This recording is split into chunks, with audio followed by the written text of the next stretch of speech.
All right, welcome into the Tiger Kickoff show. Today, we're doing our best COVID-19 pandemic impression. I'm on Zoom here. However, we have our wonderful Missourian beat reporter crew in studio. I am the proverbial robot on screen as we get to break down the Missouri Tigers win over the Boston College Eagles. The Tigers now 3-0 as Missouri is currently looking pretty good there at the number 7 spot in the AP poll and moved down 1 spot. However, the Tigers get the 27-21 ranked matchup win, the only ranked matchup in all of week 3. So I want to start with you, Adam. Go around. How you guys doing out there in Columbia, Missouri? I'd say always a beautiful day out here in Columbia, Jacob, and always a good day when we get to talk some Tigers football, that's for sure. It's a little nicer than the 100 and whatever it is out here in Phoenix, Arizona. That's where I'm zooming in from at the Great Grand Canyon University. Davis, how are you doing today? Jacob, I'm doing great, and it's good to see you on that TV screen there. And you, Amelia? I'm doing swell. So glad to see you. Ooh, swell. I like our verbiage here today. We're throwing out some big terms and some big words, and hopefully we'll have some big analysis of Missouri's win. I just want to get our general thoughts and general reactions on this game as a whole, because I think this game, from the people I've talked to so far and from what I saw in my watching yesterday, has been one of two ways, where the people are pretty excited and saying, hey, Missouri just took down a ranked team in Boston College that looked really good and they're able to come from behind. And others were saying, hey, Missouri let Boston College jump on them early. That's something that we should be concerned about because come Alabama, come some of these bigger games, the Tigers might not be able to make up that deficit. So I want to start with you, Adam, on your general thoughts here on the Tigers win.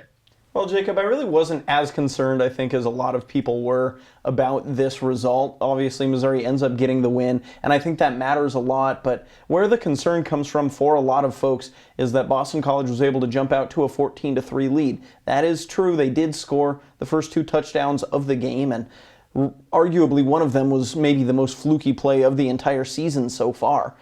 So I think that's not something that you can really bank on happening going forward. And I feel like Missouri, after getting down into that hole, proved that they could play from behind. They could get a lead back, and then they could hold on to that lead. I think everything that I wanted to see from Missouri, they showed this week. You did? Yeah, I think the story of this game was how Missouri was able to weather the storm. We had not seen Missouri have one real challenging snap all season long. So to see them go down early against Boston College, a ranked team, and come back, kind of storm back, take the lead at halftime, and then really kind of have control of the game throughout the second half, I think that was pretty impressive and something that I think a lot of Missouri fans should be happy to see that they were able to do that. You have to give props to Eli Drinkwitz over especially the last 2 years when it comes to getting down in games early. You think back to Kentucky, you think back to Kansas State, you think to a lot of these games last year, Missouri was able to, forfeit a lead early. However, they were able to come back and end up winning those games. That's what we're seeing here in 2024, and that's a sign of a good team. Are those thoughts in a similar aspect to you, Amelia? I was just thinking last night about how last season I don't think that Missouri could have come back and get that win and hold on to that lead like they did against Boston College. A win is a win, and the win did happen, and that is what they needed. Although I was a little more critical, I think, of how the offense played, specifically some of those defensive flukes that happened as well. Eli Drinkwitz talked about that in his post-game press conference as well. So they had that win, but there were some flukes along the way. And speaking of those offensive concerns, let's talk about them right now. We'll start with you, Adam. What do you think the number one concern for this Tigers team is? Brady Cook, he was still very efficient passing. He was able to get the ball out quick, threw for over 200 yards, had only 1 passing touchdown. On the ground, we saw Noel go for over 120 yards. So where does the concern lie here offensively for the Tigers when you have pieces that are putting up statistical numbers? But yet, obviously, there is concern among Missouri Tiger fans. Well, you look at the game that Brady Cook had, and I apologize. I am still not used to seeing you on this TV screen here. I feel like I'm in 1984 and Big Brother's bearing down my chest here. But We're watching you, Busak. No, I'm everywhere. I think we saw the best game of the year from Brady Cook so far. He didn't turn the ball over. He looked very diminutive. He rushed for 2 touchdowns, and I think he looked very good on both of the plays where he rushed for the touchdown. I think there was a certain level of concern on the offense, and it was from Luther Burden. He had his best game of the year as well, got into the end zone on some fantastic plays, looked really good, and had his most yards on the year as well. But he also had a drive late in the third quarter where he came up with a personal foul for unnecessary roughness, which was interesting. And then also unsportsmanlike conduct. It arguably, in my opinion, should have been 2 unsportsmanlike conduct penalties, and he should have been thrown out of the game. I think that's something that cannot happen if you're Luther Burden, somebody that is projected to go top 10 in this upcoming draft class. You don't want to hurt your draft stock like that, but at the same time, you don't want to hurt your team by not making yourself available. I think Luther Burden has to start being a little bit smarter about when he takes his penalties and when he just lets things roll off of his back. That's the biggest level of concern for me.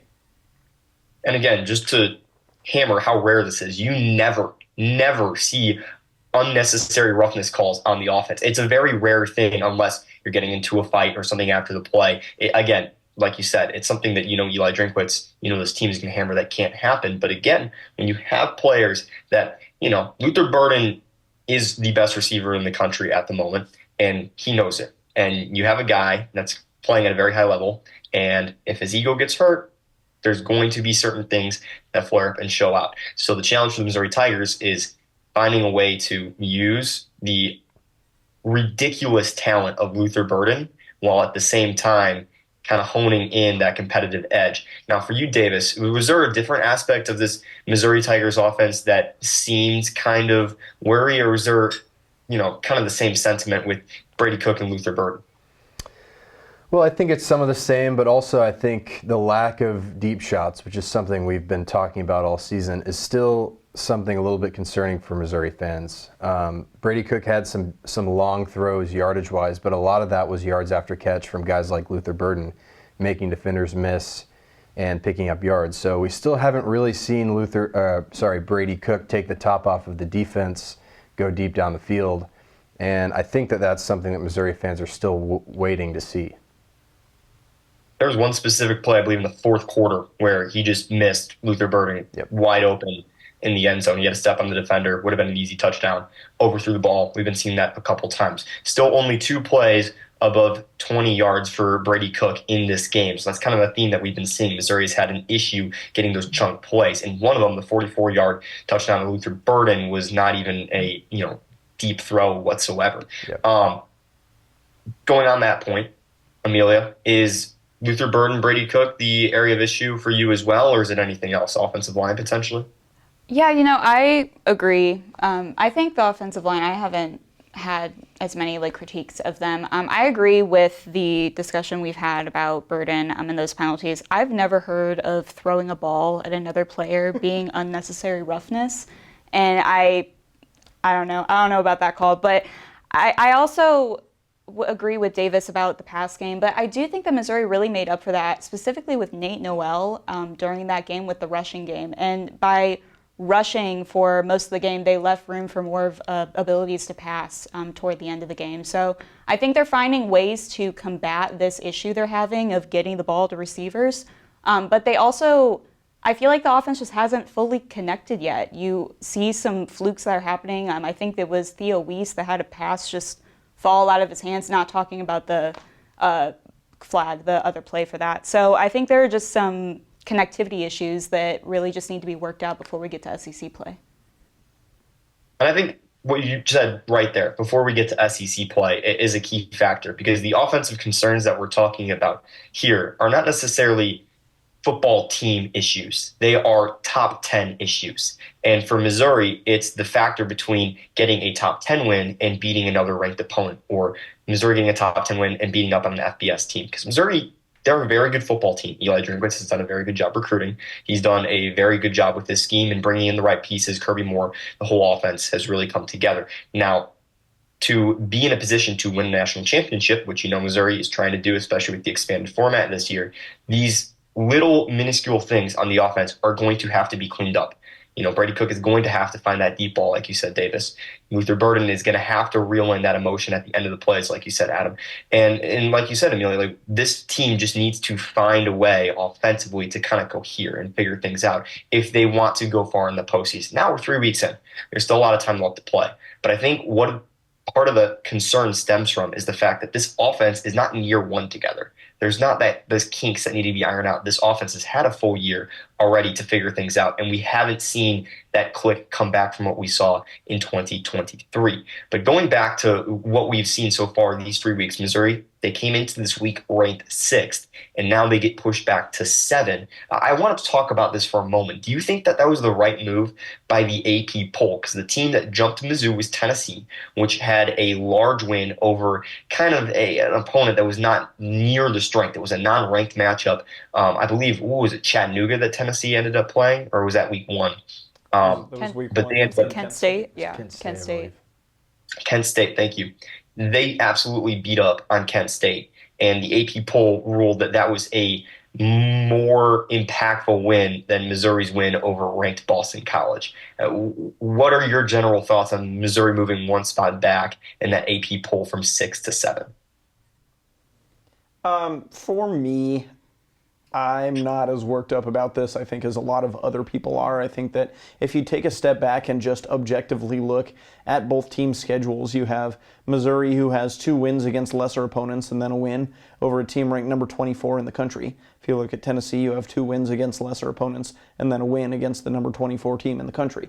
And that win, which was against North Carolina State, who no longer ranked, as Boston College is also no longer ranked, that was on the road at NC State, and they beat them by 40 points. That was not a close game. So if you take a step back and objectively look at both teams' schedules and what both teams have done, I think you could very easily make the argument that Tennessee's been more impressive than Missouri so far this season.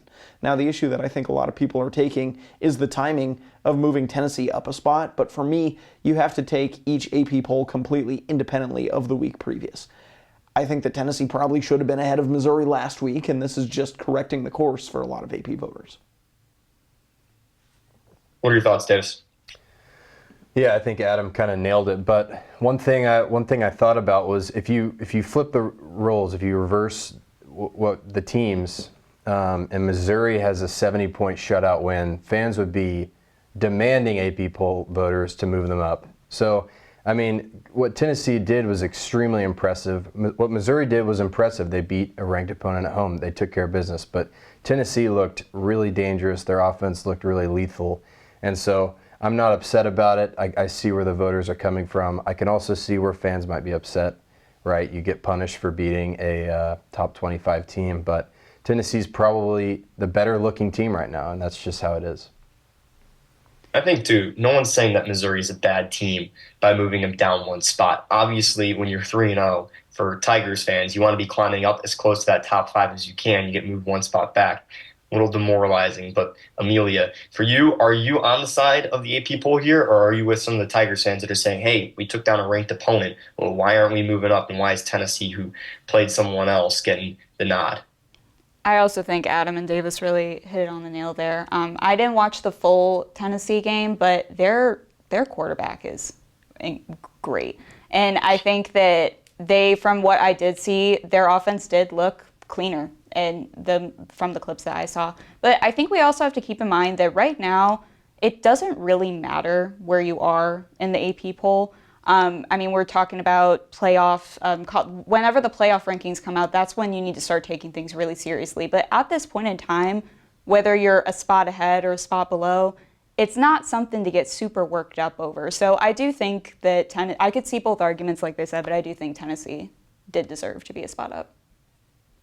And I think that's a really good point that you make at the end there, too. The poll we have right now is not going to be the poll at the end of the year come playoff time. NIU and Illinois are at 23 and 24 in the poll. I can almost guarantee you come December that those two teams will be out of the poll. But again, it's exciting. The AP poll is what's going on here in week 3 of the year. That will be different towards the end of the year. And again, this is a different Tennessee team than we saw last year. This is a different Tigers team than we saw last year as well. So there's a lot of time to figure out what is going to happen in the rest of this AP poll. So like you said, Adam, fans kind of need to take that big picture and see this full thing through because, Luther Burden, he called for more national media attention for the Tigers after the win. It's going to come as long as the Tigers keep putting up wins against good opponents and against ranked teams like Boston College. So it's the moment that we've all been waiting for here. Adam Busak, Davis Wilson, Amelia Hurley, they all get to become teachers and put a grade on the Missouri Tigers' performance. We'll start with you, Adam. What did you see out of the Tigers, and what letter grade are you stamping on their 27-21 win? Jacob, I'm giving this one an A-. I think I was a little less optimistic than everybody last week. This week I'm going to be a little more optimistic than everyone, I have a feeling. I think the Tigers looked very, very good. Obviously, you get behind 14-3, and that second touchdown for Boston College was, again, one of the most fluky plays you'll ever see, in a snap that went off the hands of the quarterback Castellanos, who was able to track it down, and by the time that he got to it, every Missouri player had completely abandoned their post, and he had multiple wide receivers open 40 yards down the field. That's a fluke play that won't be replicated in college football anywhere this whole year. So I think if you take something like that away and then Missouri ends up winning by 2 scores instead of 1, it just looks like a much more impressive showing. The offense looked more coherent. The defense had a very strong game plan to contain Castellanos and contained him very well, frankly, after the second quarter. I think that they're going to run almost the exact same game plan this week for Diego Pavia. I think they're going to have just as much success. I was very impressed with what I saw from Missouri. Yeah, I'm going to give them a B, and I was impressed with what I saw, but the thing that holds me up from going into the A range is that you look at what Blake Craig did. He hit 4 field goals, made all 4 of them. And you can look at that and be really happy for Blake Craig, SEC Special Teams Player of the Week. Or you can look at it and say, why is the offense stalling out in their own territory? Why are touchdowns not, or why are the field goals not touchdowns? I think that's one thing that I would love to see Missouri improve on, is instead of settling for those field goals, while you know you have a great kicker in Blake Craig, but instead of settling, getting into the end zone. So that's where my concern comes. That's why they're going to get a B from me. Yeah, I'm also going to give them a B. We're about to enter SEC play this upcoming week, and in my opinion, I just do not think that the offense has clicked yet. And I don't think that if they play the way that they did, and really sometimes the defense too, if this team plays the way they did against Boston College, I don't see them having that big overarching victory against Vanderbilt that I think a lot of people are expecting. I think they need to clean up the game. They need to clean up penalties.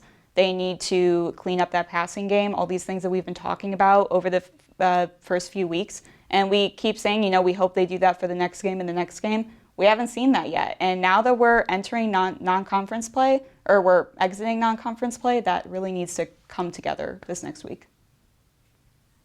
So an A- and 2 Bs. I've got the Tigers. I'm going to be a little bit of a harsh grader here. I've got them at a B-. And the reason is I'm going to be the harsh teacher that sees a lot of potential in the kid.